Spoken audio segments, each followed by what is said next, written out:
आज हम एक ऐसे विषय पर बात करने वाले हैं जो हमारे वास्तविक उद्धारक रहे हैं, जिनकी वजह से ये हिंदू समाज बना और बचा रह गया। उस दौर में जब औरंगजेब ने दारुल हर्ब को दारुल इस्लाम बनाने के लिए पूरा प्रयास कर रहा था, उस दौर में दिल्ली और आगरा के बीच में एक अद्भुत विद्रोह हुआ जो जाठों का विद्रोह कहा जाता है या जाठों का आंदोलन। इस पूरे आंदोलन के जो नायक थे, गोकुला जाट या राजाराम जाट या उनका भतीजा चूड़ामल या बदन सिंह, इन सब के विषय में इतिहास बिल्कुल नहीं बताता। इनका जो बामी, कौमी और इस्लामी हमारे इतिहासकार हैं, इरफान हबीब, उनके पिताजी जो मोहम्मद हबीब या बिपिन चंद्रा, अतहर अली, ये सारे जो ईश्वरी प्रसाद वगैरह, ये जितने लेफ्ट बामी हमारे इतिहासकार हुए हैं, इन लोगों ने इसको छुपाया क्योंकि गंगा जमुनी तहजीब खराब होती। लेकिन अगर हम लोग अपने पूर्वजों के बारे में, उनके किए गए बलिदानों के बारे में नहीं जानेंगे तो हमारा समाज भी पौरुषवान समाज नहीं बन सकता, और पौरुष का कोई विकल्प नहीं होता है। बिना पौरुष के समाज तिनके की तरह बिखर जाता है, जैसे ख़त्म होता गया। अफ़गानिस्तान में चाहे देख लीजिए, हम ख़त्म हो लिए। पाकिस्तान पूरी तरह से मुस्लिम राष्ट्र बना दिया गया, वहाँ हिंदुओं की क्या स्थिति है सबको पता है। आज हिंदुस्तान में भी वही सब हो रहा है, आज भी स्थितियाँ बहुत नहीं बदली हैं। तो अपने पूर्वजों का स्मरण करना, उनका अनुसरण करना, उनके बारे में जानेंगे तभी तो हम कुछ बातों को समझ पाएंगे कि किस तरह से संघर्ष करके उन्होंने अपने प्राणों की आहुति दी और किस तरह से इस देश को दारुल इस्लाम बनने से बचाया। तो आज फिर एक बार स्वागत है हमारे YouTube चैनल अभीष्ट भारत पर, और आज हम बात करेंगे जाट विद्रोह की, जो औरंगजेब के समय में उसकी धार्मिक नीतियों के विरुद्ध हिंदू समाज, जाट विद्रोह मतलब सिर्फ जाटों का विद्रोह नहीं था, ये दिमाग बिल्कुल कॉन्सेप्ट क्लियर कर लीजिए। जाटों ने नेतृत्व जरूर किया, लेकिन इसमें सर्व समाज था, इसमें अब जाट भी तो किसान ही थे। तो ऐसी कौन सी परिस्थितियां आ गई जब किसानों को अपना हल छोड़कर हथियार उठाना पड़ गया। हथियार उन्होंने मजबूरी में उठाया, अपनी बहन बेटियों की इज्जत बचाने के लिए, अपने धर्म की, अपने समाज की रक्षा करने के लिए उन्होंने अपना बलिदान दिया। हमारे चैनल को अगर आपने सब्सक्राइब नहीं किया है तो इसको कृपया सब्सक्राइब कर लें, लाइक करें और शेयर करें, जिससे कि हमारे पूर्वजों के विषय में और लोगों को भी जानकारी मिले। हम बात कर रहे थे औरंगजेब के समय की, और औरंगजेब की वो नीतियाँ, पिछला वीडियो जो हमने औरंगजेब के विषय में बनाया उसमें बहुत डिटेल से बताया है, लेकिन 2-3 चीज़ें जिसका जाट विद्रोह से डायरेक्ट संबंध है। उसमें सबसे पहले 1665 में जो औरंगजेब ने एक फरमान जारी किया कि सारे मंदिरों को और हिंदू पाठशालाओं को ध्वस्त करके वहाँ मस्जिद बनाई जाए, जिसके तहत कम से कम 3000 मंदिर तोड़े गए। हिंदू जनमानस भूखे रह सकती है, लेकिन जब भी उनके धर्म पर या उनकी संस्कारों, संस्कृति पर डायरेक्ट हस्तक्षेप होता है तब वो विचलित हो जाते हैं।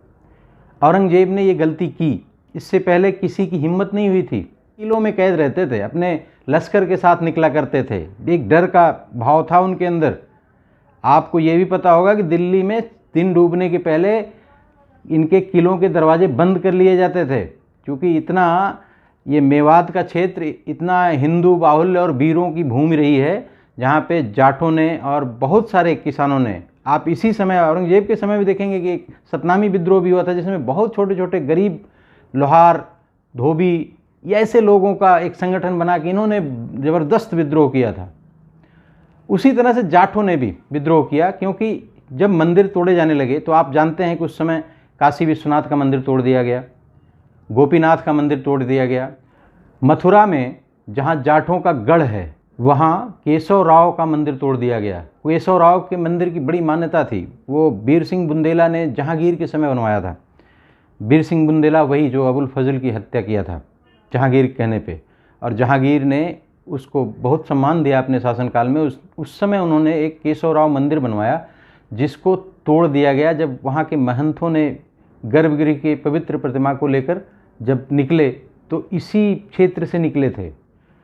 इस सब चीज़ों का जाटों पर बहुत प्रतिकूल प्रभाव पड़ रहा था। इसके अलावा उस समय भी जब कृष्ण जन्माष्टमी के समय मेला लगता था मथुरा में, बहुत भव्य मेला लगता था, वहाँ पे मुगल वेशभूषा में तिलक, माथे पर तिलक लगा के धोती पहन के उस मेले में जाया करते थे और वहाँ से सुंदर लड़कियों का अपहरण करवाते थे अपने सैनिकों के साथ। सैनिक भी हिंदू की तरह वेशभूषा में कोई सैनिक वस्त्र धारण करके नहीं आते थे, वो महिलाओं को उठा कर ले जाते थे, उनका शील भंग करते थे। इस तरह का अत्याचार, अन्याय ये कर रहे थे। इन म्लेच्छों के इस कुकृत्य से हिंदू जनमानस आह्लादित हो रहा था और उन्होंने हल छोड़कर हथियार उठाना शुरू किया। इसके अलावा औरंगजेब ने 1667 में हिंदू व्यापारियों पर टैक्स बढ़ा दिया। टैक्स मतलब सीमा शुल्क, कस्टम ड्यूटी देना पड़ता था 5% और मुसलमानों को 2.5%।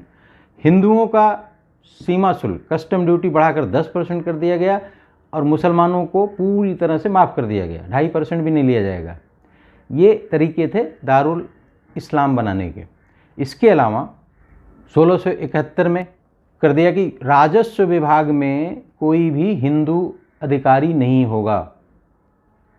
अब राजस्व विभाग में हिंदू अधिकारी नहीं होने का मतलब कि मुसलमान अधिकारी होगा और राजस्व जाके गांव-गांव, घर-घर वसूला जाता है। ये बदतमीज़ किस्म के म्लेच्छ लोग हुआ करते थे जो वहाँ जाते थे तो बहन बेटियों पर कुदृष्टि रखते थे, जिस वजह से हिंदू जनमानस बहुत पीड़ित था और उनके पास और कोई चारा नहीं था।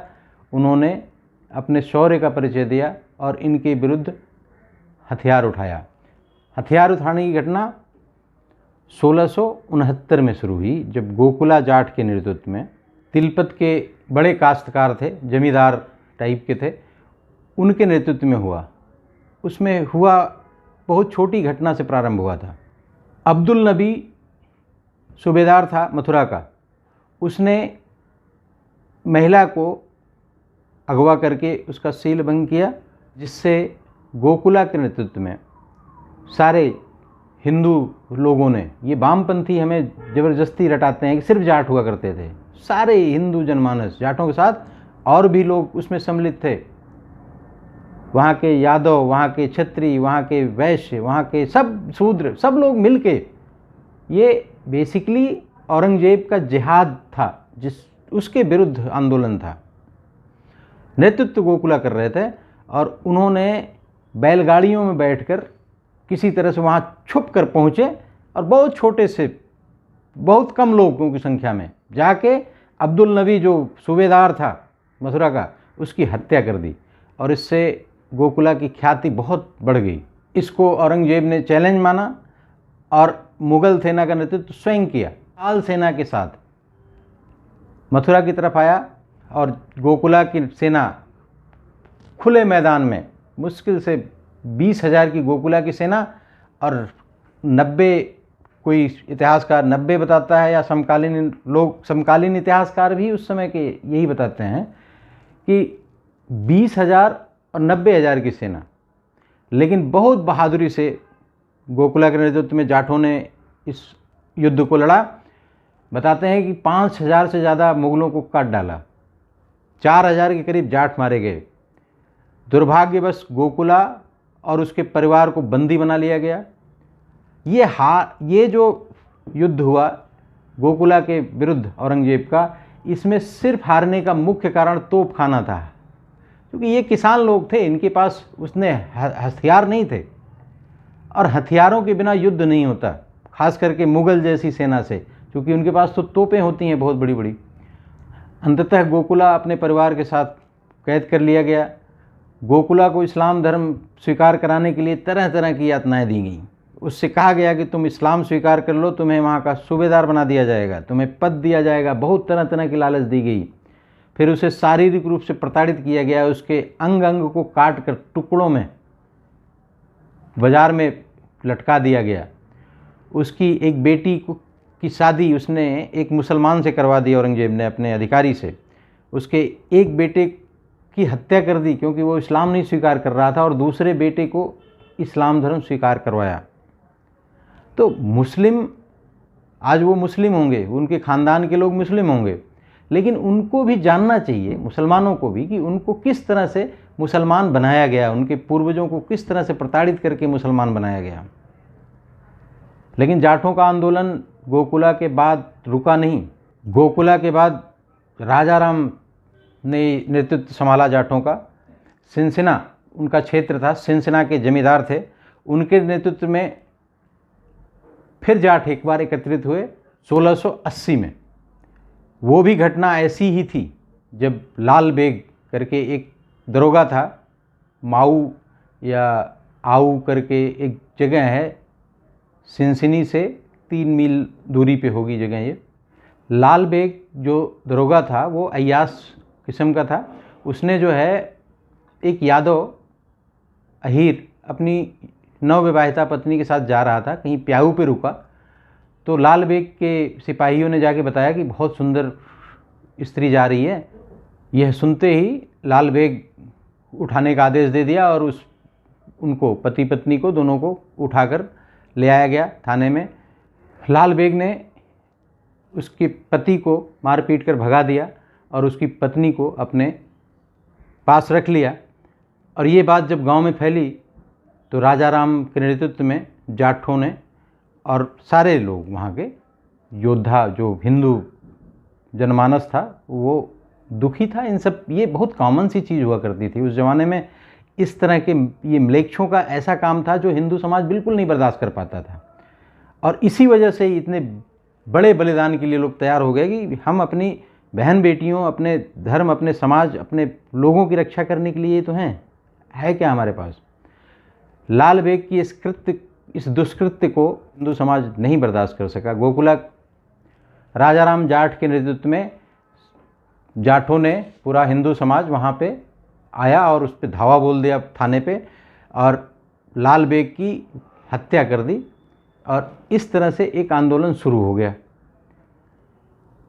सारे वहाँ के जितने मुगल और पुलिस अधिकारी थे, जितने मुल्ला, मौलवी, मौलाना, औरंगजेब ने एक मुहतसिब करके एक पोस्ट बनाई थी। मुहतसिब होता था जो इस्लाम के अनुसार लोगों का आचरण रहे ये देखता था। इन सब को पूरी तरह से काटना मारना शुरू कर दिया और भगाना शुरू कर दिया वहाँ से। और ये मान के चलिए मथुरा, चकला, मेवात, इन सब क्षेत्रों पर मुगलों को बुरी तरह से मार के भगाना शुरू कर दिया। यही नहीं, मूसावाड़ा, होंडल, पलवल पूरी तरह से मुक्त करा लिया गया और स्वतंत्र प्रभुत्व स्थापित कर लिया गया। इससे राजाराम की प्रतिष्ठा में अद्भुत वृद्धि हुई। उसका वो यशस्वी नेतृत्व बनकर उभरा और उनके नेतृत्व में इन लोगों का उत्साह बढ़ता गया, और इतना बढ़ता गया कि मई 1686 में जब मुग़ल सेनापति कोकसार जफ़र जंग, जिसको खाने जहां की उपाधि मिली हुई थी, वो एक विशाल सेना के साथ जाटों के इस विद्रोह को दबाने के लिए आया, तो धौलपुर के निकट इन्होंने छापामार युद्ध के तहत उनके 80 सैनिकों को काट दिया, और इसका सैनिक अभियान पूर्णतः असफल हो गया। और राजाराम के यशस्वी नेतृत्व में पूरा ये मेवात क्षेत्र से लेके पूरा जाटों का जो एरिया है, यमुना के इस तरफ और उस तरफ, पूरा एकत्रित हो गए सारे हिंदू, और एक विशालकाय सेना के साथ 27 फरवरी 1688 को राजाराम जाट के नेतृत्व में जाटों ने आगरा पर अटैक कर दिया, वहाँ के सूबेदार की हत्या कर दी, और सिकंदरा, आगरा से सटा हुआ जो सिकंदरा शहर है जहाँ पे अकबर का मकबरा है, सिकंदरा में अकबर के मकबरे को खोद डाला। अकबर की हड्डियां निकालकर या उनकी अस्थियों को का अंतिम संस्कार किया हिंदू रीति रिवाज से, उसको जला दिया। इस तरह का चैलेंज मुग़ल सत्ता को आगरा में घुसकर ये आंदोलनकारी दे रहे थे। ये एक्चुअल आंदोलनकारी हैं जिनको हमारे इतिहास में बताया नहीं जाता, क्योंकि हिंदुओं में फिर पौरुष उनका जग जाएगा, उनकी सामर्थ्य याद आएगी। पूर्वजों के इस शौर्य को वो जान जाएंगे तो उनका आत्मविश्वास बढ़ेगा। इसलिए गंगा जमुनी तहजीब जो है संकट में पड़ जाएगी। तो इसको बताओ नहीं, इसको छुपा के रखो। ये हमारे इतिहासकारों का अपना फंडा है। ये शौर्य गाथा है जाटों की, राजा राम जाट के नेतृत्व में। और अकबर उस समय चूँकि दक्षिण भारत में था तो उसने ये काम सौंपा रायन सिंह को। रायन सिंह और अपने पुत्र बेदार बख्त शाहजादा था, बेदार बख्त के नेतृत्व में एक विशालकाय सेना भेजी और उसमें मेवात का सूबेदार सिपहदार खां भी था। और बताते हैं कि सिपहदार खां की ही बंदूक से निकली हुई एक गोली राजा राम को लगी और उनका स्वर्गवास हो गया। इस वीर महापुरुष की वीर गाथा यहाँ रुकती नहीं है। इसके बनाए हुए जो सिद्धांत हैं, जो इसने परिपाटी शुरू की इस क्षेत्र में, ये रुकने वाली नहीं थी। इन्होंने सिनसिनी का जो किला था उसको इस अद्भुत तरीके से बनाया कि अजेय दुर्ग बन गया था। वो मिट्टी का बनाया था, तोपों की गोलियां भी जाके अंदर फंस जाती थी। अजेय दुर्ग माना जाता था सिनसिनी का। लेकिन उनकी मृत्यु के बाद उनके बच्चों को, उनके परिवार को पकड़ लिया गया और वही होता है कि उनको भी इस्लाम धर्म स्वीकार करने का बहुत प्रयास किया गया। एक बच्चे की उनके भी हत्या की गई। एक दूसरा बच्चा जो फतेह सिंह था उसको फतेह उल्लाह बना दिया गया। लेकिन राजा राम जाट के बाद इसका नेतृत्व एक अद्भुत व्यक्ति ने संभाला जिसका नाम था चूड़ामल जाट। उसने इस तरह से इस आंदोलन को आगे बढ़ाया कि 1704 में उसने सिनसिनी का दुर्ग पुनः कब्जा कर लिया और ये युद्ध चलता रहा। बाद में आगे चल के देखेंगे बदन सिंह ने भरतपुर स्टेट की स्थापना कर दी, जाटों का एक राज्य बना दिया भरतपुर स्टेट। तो इस तरह के अद्भुत वीर योद्धा जिनके पौरुष के दम पर हमारा हिंदू समाज आज चल रहा है, जीवित है, बचा हुआ है, इनको हम न भूलें, इनको हम जानें, इनके योगदानों को जानें, इनके उस शौर्य को, उस वीरता को हम नमन करें जिसकी वजह से हम आज बचे हुए हैं। नहीं तो औरंगजेब जैसे दुर्दांत शासक के बाद भी हिंदू समाज आज 100 करोड़ बचा हुआ है तो ऐसे वीर महापुरुषों की वजह से बचा हुआ है। जाट वैसे तो शिव जी की जटा से निकले हुए लोग हैं, बताया जाता है। ये पुराने क्षत्रिय थे। इनको बाद के इतिहासकारों ने, बाद के हमारे अंग्रेज़ और अंग्रेज़ों की पद्धति अपनाए हुए हमारे वामपंथी और जो कांग्रेस के पैसे के दम पर लिखवाया गया गंदा इतिहास इस देश का, उसमें इन महापुरुषों के योगदान को छुपाया जाता है इसलिए कि गंगा जमुनी तहजीब सुरक्षित रहे। लेकिन गंगा जमुनी तहजीब क्या सही बात बताने से सुरक्षित नहीं रह सकती? क्या अगर मुसलमानों को ये बताया जाए कि उनके पूर्वजों के साथ किस तरह का अन्याय किया गया है तो इसमें कौन सी बुरी बात है? उनको सही बात उनको भी जानने का हक है। नहीं तो हर मसले पर हम बटे हुए दिखते हैं, हर बात में हम एक दूसरे के आमने सामने खड़े हुए दिखते हैं, क्योंकि हमें अपने पूर्वजों का सही ज्ञान ही नहीं है। सही इतिहास नहीं पढ़ेंगे तो हम अपने पूर्वजों को सही ढंग से नहीं जानेंगे।